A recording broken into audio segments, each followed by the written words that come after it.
এবার নিষিদ্ধ মাদক উদ্ধারে বড়সড় সাফল্য পেল মালদার ইংরেজবাজার থানার পুলিশ।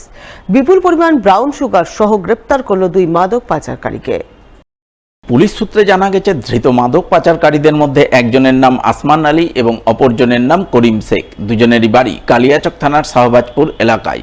বুধবার রাতে তারা ইংরেজবাজার থানার রবীন্দ্র ভবন গৌরকন্যা বাস টার্মিনাস এলাকায় সন্দেহজনকভাবে ঘোরাঘুরি করছিল। ওই সময় বিশেষ সূত্রে খবর পেয়ে ইংরেজবাজার থানার পুলিশ তাদের পাকড়াও করে। তল্লাশিতে ধৃতদের হেফাজত থেকে উদ্ধার হয় 500 গ্রাম ব্রাউন সুগার, যার আনুমানিক বাজার মূল্য 50 লক্ষ টাকা।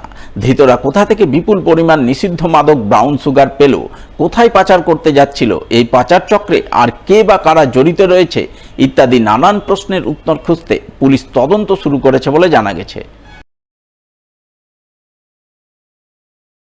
বাইকে করে বিপুল পরিমাণ গাঁজা পাচারের ছক ভেস্তে দিল মালদার গাজল থানার পুলিশ। বুধবার বিকেলে গাজলের কোদবাড়ি মোড় 12 নম্বর জাতীয় সড়কে নাকা চেকিং চালিয়ে বাজেয়াপ্ত করল প্রায় 17 কেজি গাঁজা, যার আনুমানিক বাজার মূল্য প্রায় 3.5 লক্ষ টাকা। ঘটনায় পুলিশের জালে ধরা পড়েছে গাঁজা পাচারকারী বাইক চালক। পুলিশ সূত্রে জানা গেছে, ধৃত পাচারকারীর নাম সজল চৌধুরী, বয়স 54 বছর, বাড়ি শিলিগুড়ির প্রধাননগর থানার চম্পাসারি এলাকায়। এদিন সে বাইকে করে শিলিগুড়ি থেকে গাঁজা নিয়ে মালদায় পাচার করতে আসছিল।